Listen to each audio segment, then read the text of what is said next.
ನಮಸ್ಕಾರ ಸ್ನೇಹಿತರೆ. ಹಿಂದಿನ ಭಾಗದಲ್ಲಿ ನಾವು ಒಂದು ತುಂಬ ಭಾವನಾತ್ಮಕ ಕ್ಷಣವನ್ನು ನೋಡಿದ್ದೇವೆ. ವೃಂದಾವನದಲ್ಲಿ ಕೃಷ್ಣ ಮತ್ತು ರಾಧಾ ಅವರ ಪ್ರೇಮ, ಆ ಪ್ರೇಮದ ಮೌನ ಮತ್ತು ಆ ಪ್ರೇಮಕ್ಕೆ ಬಂದ ಮೊದಲನೇ ವಿಯೋಗ. ಅಕ್ರೂರನೊಂದಿಗೆ ಕೃಷ್ಣನು ವೃಂದಾವನವನ್ನು ಬಿಟ್ಟು ಹೊರಟ ಕ್ಷಣ.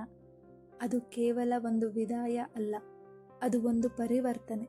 ಪ್ರೇಮದಿಂದ ಕರ್ತವ್ಯಕ್ಕೆ, ಭಾವನೆಯಿಂದ ಧರ್ಮದತ್ತ ಸಾಗುವ ಒಂದು ಪಯಣ. ಆ ಪಯಣ ಈಗ ಮಥುರಾದಲ್ಲಿ ತನ್ನ ಗುರಿಯನ್ನು ತಲುಪುತ್ತಿದೆ. ಮಥುರಾ ನಗರ ಆ ದಿನ ಅಲಂಕರಿಸಲ್ಪಟ್ಟಿತು. ರಸ್ತೆಗಳು ಹಬ್ಬದಂತೆ ಹೊಳೆಯುತ್ತಿದ್ದವು. ಜನರು ಉತ್ಸವದ ನಿರೀಕ್ಷೆಯಲ್ಲಿ ಕ್ರೀಡಾಂಗಣದತ್ತ ಸಾಗುತ್ತಿದ್ದರು. ಆದರೆ ಆ ಸಂಭ್ರಮದೊಳಗೆ ಒಂದು ನಿಶ್ಶಬ್ದ ಭಯ ಮಲಗಿಕೊಂಡಿತ್ತು. ಆ ಭಯದ ಮೂಲ ಮಥುರಾದ ರಾಜ ಕಂಸ. ಒಂದು ಭವಿಷ್ಯವಾಣಿ ಅವನ ಬದುಕನ್ನೇ ಬದಲಾಯಿಸಿತ್ತು. ದೇವಕಿಯ ಮಗನು ನಿನ್ನನ್ನು ಸಂಹರಿಸುತ್ತಾನೆ ಎಂಬ ಮಾತು ಅವನ ಮನಸ್ಸನ್ನು ಕುಗ್ಗಿಸಿತು. ಆ ದಿನದಿಂದ ಅವನು ರಾಜನಾಗಿ ಅಲ್ಲ, ಭಯದಿಂದ ಬದುಕುವ ವ್ಯಕ್ತಿಯಾಗಿ ಮಾರ್ಪಟ್ಟನು. ತನ್ನ ತಂಗಿಯನ್ನು ಬಂಧಿಸಿದನು, ಅವಳ ಮಕ್ಕಳನ್ನು ಒಂದೊಂದಾಗಿ ಕೊಂದನು. ಆದರೂ ವಿಧಿಯನ್ನು ತಪ್ಪಿಸಲಾಗಲಿಲ್ಲ. ಆ ಮಗುವೇ ಇಂದು ಮಥುರಾಕ್ಕೆ ಕಾಲಿಟ್ಟಿದ್ದನು. ಅದೇ ಶ್ರೀಕೃಷ್ಣ. ಅವನ ಜೊತೆ ಬಲರಾಮ. ಅವರು ಮಥುರಾ ಬೀದಿಗಳಲ್ಲಿ ನಡೆದು ಬರುತ್ತಿದ್ದರು. ಜನರು ಅವರನ್ನು ನೋಡಿ ಆಶ್ಚರ್ಯದಿಂದ ನೋಡುತ್ತಿದ್ದರು. ಅವರಲ್ಲಿ ಏನೋ ವಿಭಿನ್ನತೆ ಇತ್ತು. ಒಂದು ದಿವ್ಯ ಶಾಂತಿ, ಒಂದು ಆಕರ್ಷಣೆ. ಅವರು ಕ್ರೀಡಾಂಗಣದತ್ತ ಸಾಗಿದರು. ಅಲ್ಲಿ ಮೊದಲ ಪರೀಕ್ಷೆ ಕುಬಲಯ ಪೀಡ ಎಂಬ ರಾಜ ಆನೆ. ಆ ಆನೆ ಕೇವಲ ಪ್ರಾಣಿ ಅಲ್ಲ, ಅದು ಕಂಸನ ಕ್ರೂರ ಯೋಜನೆಯ ಒಂದು ಭಾಗ. ಅದನ್ನು ಕೃಷ್ಣನ ಮೇಲೆ ದಾಳಿ ಮಾಡಲು ಪ್ರೇರೇಪಿಸಲಾಯಿತು. ಆನೆ ಗರ್ಜಿಸುತ್ತಾ ಮುಂದೆ ಬಂತು. ಅದರ ಹೆಜ್ಜೆಗಳಲ್ಲಿ ಭೂಮಿ ಕಂಪಿಸುತ್ತಿತ್ತು. ಜನರು ಭಯದಿಂದ ನಿಂತರು. ಆದರೆ ಕೃಷ್ಣ, ಅವನು ಶಾಂತವಾಗಿಯೇ ಮುಂದೆ ನಡೆದನು. ಆನೆ ತನ್ನ ದಂತಗಳಿಂದ ಅವನನ್ನು ಹೊಡೆಯಲು ಬಂದಾಗ ಕೃಷ್ಣನು ಚುರುಕಾಗಿ ತಪ್ಪಿಸಿಕೊಂಡನು. ಅವನು ಆನೆಯ ಹತ್ತಿರ ಹೋಗಿ ಅವನ ಕೈಗಳಿಂದ ಅದರ ದಂತಗಳನ್ನು ಬಲವಾಗಿ ಹಿಡಿದನು. ಇದು ಸಾಮಾನ್ಯ ಶಕ್ತಿ ಅಲ್ಲ. ಅವನು ಆ ದಂತಗಳನ್ನು ಹಿಡಿದು ಆ ಆನೆಯನ್ನೇ ತಗ್ಗಿಸಿದನು. ನಂತರ ಅದನ್ನು ನೆಲಕ್ಕುರುಳಿಸಿದನು. ಈ ಕ್ಷಣದಲ್ಲಿ ಜನರು ಬೆಚ್ಚಿಬಿದ್ದರು. ಇದು ಒಂದು ಸೂಚನೆ. ಅಧರ್ಮದ ಬಲ ಎಷ್ಟೇ ದೊಡ್ಡದಾದರೂ ಧರ್ಮದ ಮುಂದೆ ಅದು ಕುಸಿಯುತ್ತದೆ. ಆ ನಂತರ ಕೃಷ್ಣ ಮತ್ತು ಬಲರಾಮರು ಕ್ರೀಡಾಂಗಣಕ್ಕೆ ಪ್ರವೇಶಿಸಿದರು. ಅಲ್ಲಿ ಸಾವಿರಾರು ಜನರು ಹಾಜರಾಗಿದ್ದರು. ಮಧ್ಯದಲ್ಲಿ ಯುದ್ಧಭೂಮಿ ಸಿದ್ಧವಾಗಿತ್ತು. ಮೇಲೆ ರಾಜಾಸನದಲ್ಲಿ ಕಂಸನು ಕೂತಿದ್ದನು. ಅವನ ಕಣ್ಣುಗಳು ಕೃಷ್ಣನ ಮೇಲೆ ನೆಟ್ಟಿದವು. ಇದೀಗ ಅವನಿಗೆ ಸ್ಪಷ್ಟವಾಗಿತ್ತು, ಇವನೇ ತನ್ನ ಭಯದ ಮೂಲ ಎಂದು. ಮಲ್ಲಯುದ್ಧ ಆರಂಭವಾಯಿತು. ಕೃಷ್ಣನು ಚಾಣೂರನನ್ನು ಎದುರಿಸಿದನು. ಬಲರಾಮನು ಮುಷ್ಟಿಕನನ್ನು ಎದುರಿಸಿದನು. ಚಾಣೂರನು ಬಲಿಷ್ಠನಾಗಿದ್ದನು.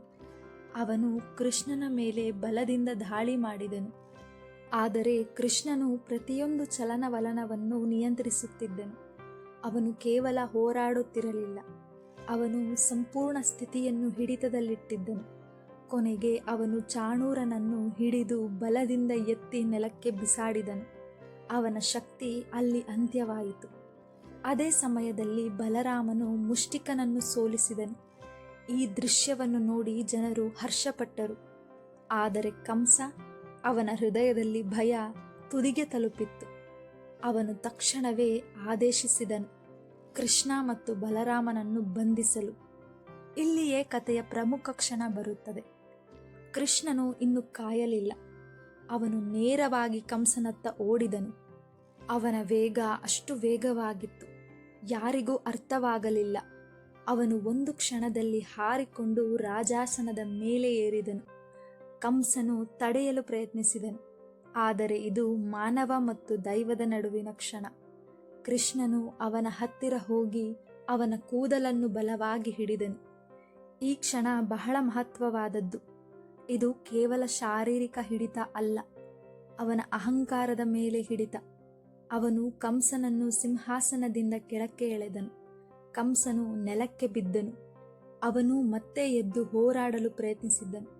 ಆದರೆ ಅವನ ಶಕ್ತಿ ಕುಗ್ಗಿತು. ಕೃಷ್ಣನು ಅವನನ್ನು ಮತ್ತೆ ಹಿಡಿದು ಬಲದಿಂದ ನೆಲಕ್ಕೆ ಬಿಸಾಡಿದನು. ಇದು ಅಂತಿಮ ಹಂತ. ಕೃಷ್ಣನು ಅವನ ಮೇಲೆ ಏರಿ ಅವನ ಚಲನವಲನವನ್ನು ಸಂಪೂರ್ಣವಾಗಿ ನಿಲ್ಲಿಸಿದನು. ಅವನ ಜೀವ ಅಲ್ಲಿ ಅಂತ್ಯವಾಯಿತು. ಈ ಕ್ಷಣದಲ್ಲಿ ಕ್ರೀಡಾಂಗಣದಲ್ಲಿ ಒಂದು ಗಾಢ ನಿಶ್ಶಬ್ದತೆ. ನಂತರ ನಿಧಾನವಾಗಿ ಜನರಿಗೆ ಅರ್ಥವಾಯಿತು.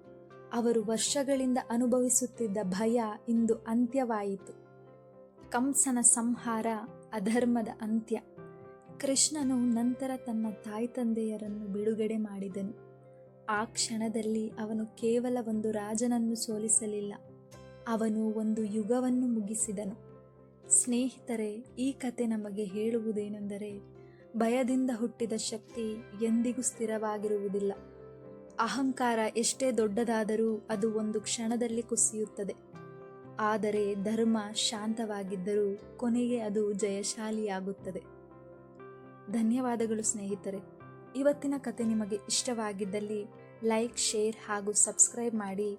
ಮುಂದಿನ ದಿನದ ಕೃಷ್ಣನ ಕತೆಗಾಗಿ ನಿರೀಕ್ಷಿಸಿ.